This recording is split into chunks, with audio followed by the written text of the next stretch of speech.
बिस्मिल्लाहिर्रहमानिर्रहीम। अस्सलाम वालेकुम वरहमतुल्लाहि वबरकातुहू। एक मरतबा फिर आपको खुश आमदीद। हम अपना चैप्टर नंबर 13 पढ़ रहे हैं, स्पोर्ट एंड मूवमेंट। कल हमने इसका इंट्रोडक्शन पढ़ा था कि उसके अंदर हमने पढ़ा था कि हम इस चैप्टर के अंदर क्या क्या डिस्कस करेंगे, और हमने कुछ इसके साथ साथ टर्मिनोलॉजीज थी वो सीखी थी स्पोर्ट और मूवमेंट के लिहाज से। आज का जो हमारा टॉपिक है वो है रोल ऑफ स्केलेटल सिस्टम, कि स्केलेटन का हमारी बॉडी के अंदर असल में रोल क्या होता है। तो आइए अपने लेक्चर को स्टार्ट करते हैं।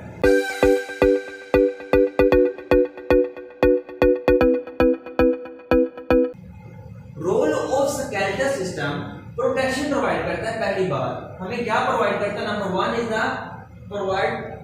It provide protection. हमें प्रोटेक्शन प्रोवाइड करता है, हिफाजत देता है कि हमारी बॉडी को कोई नुकसान न पहुंच सके, हमारे इंटरनल ऑर्गन्स को। अगली बात हमारी बॉडी को एक सहारा प्रोवाइड करता है खड़े होने के लिए, एक मजबूत स्ट्रक्चर प्रोवाइड करता है, एक फ्रेमवर्क प्रोवाइड करता है जो कि हमारे सपोर्ट का काम करती है, हमारी बॉडी को सहारा देने का। तीसरी बात मूवमेंट का काम करता है कि हमारी बॉडी को मूव करने में, या फिर लोकोमोशन हमने कल टर्म पढ़ी थी, वो जनरल टर्म में मूवमेंट की ही बात करेंगे कि हमारी बॉडी को मूव करने के अंदर हेल्प आउट करता है।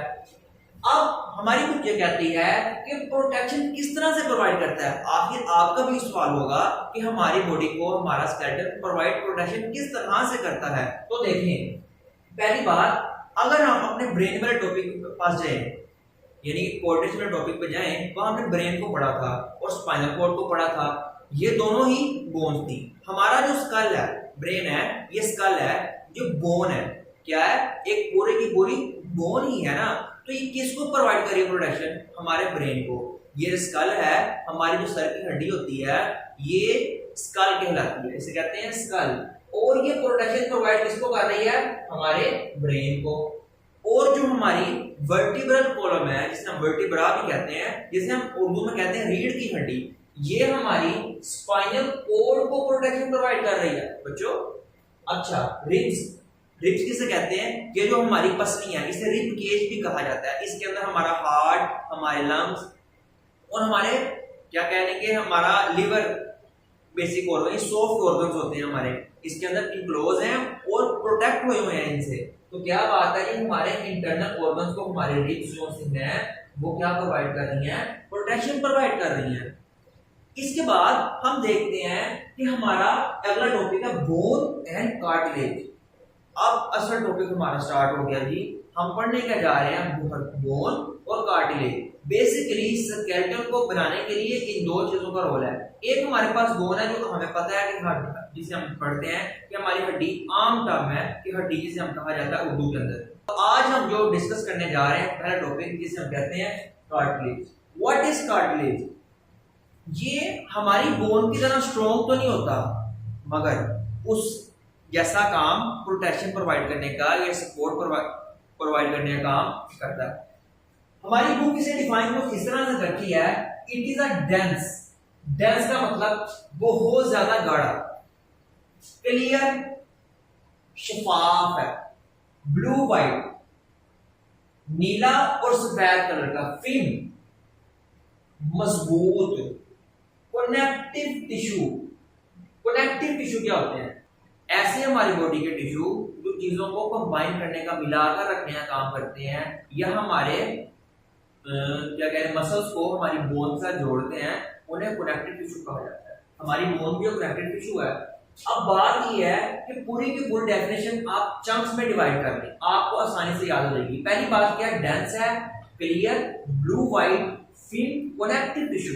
इतनी आसान सी बात, 3-4 बातों में आपकी डेफिनेशन हो जाती है, जिसका कार्टिलेज।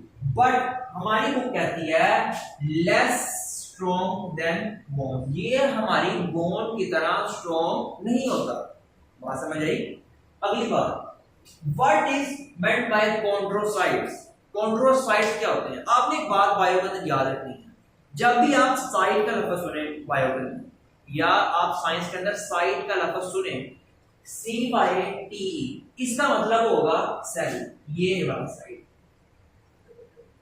साइट का मतलब होगा हमारे पास सेल। कॉन्ड्रो, कॉन्ड्रो हमारी कार्टिलेज से टर्म ली गई है, The cell of cartilage are called chondrocytes. The cells of cartilage are called chondrocytes. ये हमारे chondrocytes हो गए। अब chondrocytes एक fluid filled space के अंदर होती है। क्या? एक खाली स्पेस है, एक मैट्रिक्स है, वहां पे एक फ्लूइड भरा हुआ है। क्या जी? लाइज का मतलब होता है पड़े होना। Lies in the fluid filled space which is called lacuna, which is called lacuna।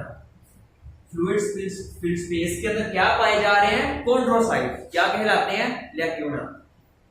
आगे मैट्रिक्स ऑफ कार्टिलेज, जो हमारे कार्टिलेज का मैट्रिक्स है उसके अंदर कोलाजन फाइबर भी होता है।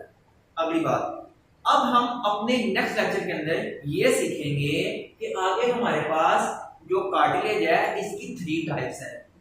वो कैसी टाइप्स होती हैं, वो क्या क्या काम सर अंजाम देती हैं, उसके बारे में हम डिटेल से पढ़ेंगे। उम्मीद है कि आपको आज के लेक्चर की अच्छे से समझ आई होगी। अगर आपको कोई मसला है इन टर्मिनोलॉजीज में या इस डेफिनेशन में या जो आज मैंने समझाया तो आप कमेंट सेक्शन में पूछ सकते हैं।